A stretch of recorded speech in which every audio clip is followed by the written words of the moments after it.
You're listening to Real Talk Texas with local expert Steve Hakes. Now, here's Steve.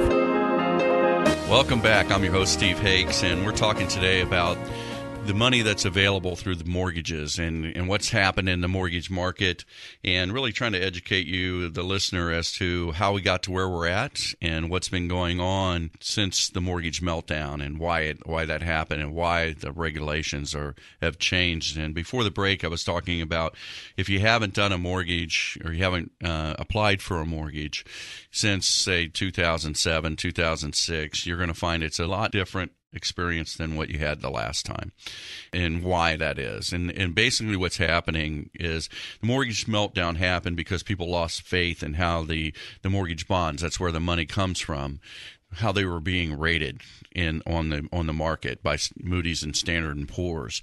And when they lost faith in that, then we had a kind of a meltdown of availability of money. And so what we're doing today is we're trying to regain that faith in the market. And what's happening on the bank level, on Fannie Mae, who, by the way, has had 3 profitable quarters, they're doing much better.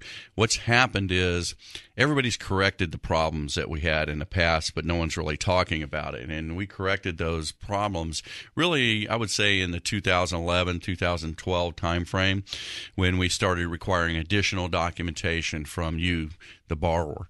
And so what we're doing is basically really proving that what we're saying is true. And so it's full disclosure, it's full tax returns, it's W-2s, it's your bank statements and seeing how your money's going in and out of your banks and things like that. If you've had a large deposit, we're going to verify where those money came from. It doesn't mean that you're not going to qualify for the loan. It just means we're going to back it up so that when the person that looks at the file 3 lenders from now, they look and say, hey, yeah, that was true at that time as to what the loan decision was made on. So that's what's happened in the mortgage industry. So when you do work with your mortgage professional, give us a break a little bit, because we do have to prove everything that you're saying when you're applying for a mortgage. And the good news is that mortgage money is available. The bond market is getting more and more confident in the quality of loans that are in there. And I think that's part of the whole reason that mortgage rates have dropped. I think that's a good repositioning, because a lot of the loans that were done, if you look back at interest rates, in 2004, the average 30-year mortgage rate was 6%.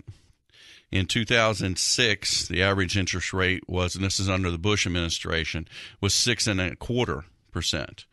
And in 2008, when Obama was elected, it was just over 6%. And it spiked soon after that up to 6.5%. And then it slowly has come down through the years. And in 2010, it dropped down to 5.25. We're seeing a lot of people refinance out of those non-documented loans into fully documented loans. So the whole what's happening in the mortgage, and the amount of mortgages that are outstanding on the books, or the quality is getting better. So hopefully this refinance thing has really helped build confidence in the mortgage bond market. And then unbelievable, and when I got in the business in 1999, and I had a company, my wife and Dana and I started in South Lake. It was called Liberty Lending, and I was new to the mortgage industry, and I had come from the corporate world. But I remember, never being able to figure out what rate was being offered by the mortgage companies. So we had an office next to a title company, and if you remember those old gas signs where it had like a big number, and then it had the cents next to it. So what I did is I put a big, number 7, and then I would switch it out every day based on the rate. As you went to a quarter, went to an eighth, and went to 3/8. But the funny part is, I never bought a 5. I had 6, 7, 8, but I never had a 5. I thought I had enough. We would never go down that low in 1999. But here we are today. I would need to have a 4. I would need to have a 3 in my window. And, at the end of 2012, or at the beginning of 2012, average interest rate on a 30-year mortgage is 4%, and it continues to fall into the 3s. And I truly expect, throughout the year in 2013, 2014, that we're going to see rates, maintain somewhere at that 4% or slightly below. On a 15-year note, you're talking about even getting into the 2s. Now, you need to know as a listener out there how we come up with these rates and when you're shopping rates.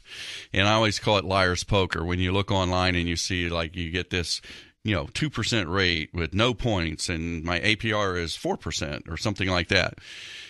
You really need to know how APRs work and how points and fees work. And basically the way a mortgage loan is priced, it's in rate, in interest rate. It's priced in origination fee, which some people will call that a fee. Some people call it a point. So it gets a little confusing for the consumer. And then there's also the discount point that's involved. So, and then also the loan fees. Some companies, like at Affiliated Bank, we don't charge much when it comes to fees.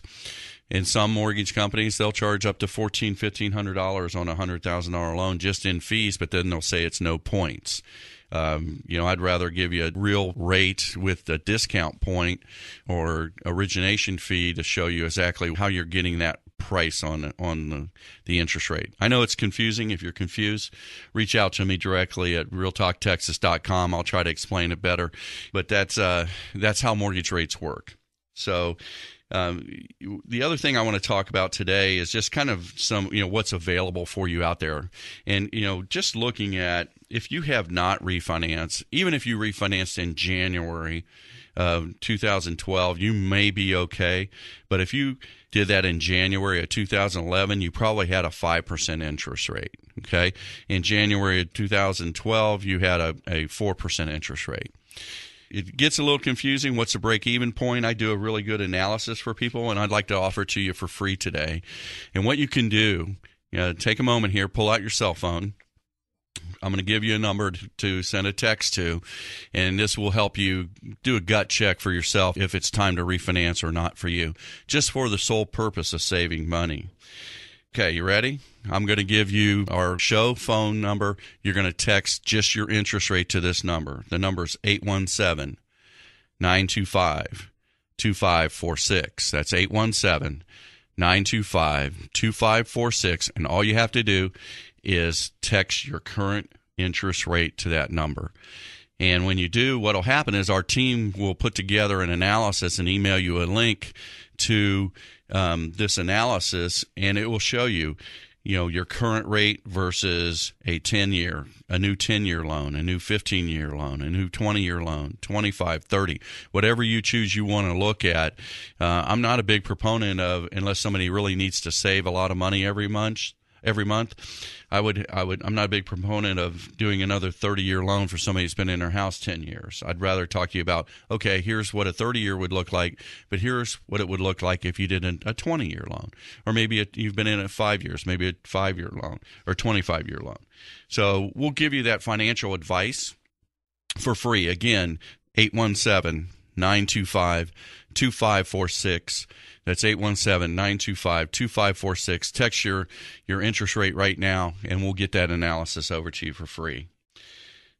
So let's talk about that for a moment. Today's market, we're going to have to do full documentation. What we do is we send out a checklist of what you need. If you can give us a complete checklist, it really gives you a laundry list of here's the things I need to gather up before I meet with my mortgage professional, or you can scan it and email it in to me, or we can meet and go through your situation. But that's just a full review of, okay, do I want to shorten my term? You may be able to cut years off your loan based on what your current rate is and have your house paid off faster just by lowering your interest rate to today's market. Now, let's talk about some of the other mortgage products that are out there when it comes to refinancing. Let's just say you're upside down in your house, and maybe at one time it was worth $500,000. Now it's worth $400,000 or $450,000. We're not back to 2005 levels yet, but it is coming back. We've had some great news from our realtors on the show that the market is coming back. Home values are coming back. But right now, if you wanted to take advantage, and I get calls all the time, they want to take advantage of the current market, and their mortgage lender saying, hey, we did an appraisal on your house and it's less than what you owe. Well, with Affiliated Bank, you can call me, and we have a few loan programs that are available to you through HARP. There are some new programs there that are available that will allow you to go ahead and refinance, even if you're 25%. Let's just say your house was appraised at $100,000, but you owed $125,000. I can still do that loan because we are set up to do those things. So that's the Fannie Mae program, and that's called HARP, and the Freddie Mac is called Open Access. We can do either one of those types of loans and really help you out. The other great thing is if you're in an FHA loan, we can do a non-credit qualifying loan, a VA loan. We can do a non-credit qualifying loan there. No appraisal, no credit. All we do is verify that you're currently working. We've got some great products that we can basically do this at no cost to you. So let's talk about that after the break. Stay tuned. You're listening to Real Talk Texas, and I appreciate you listening. Hi, this is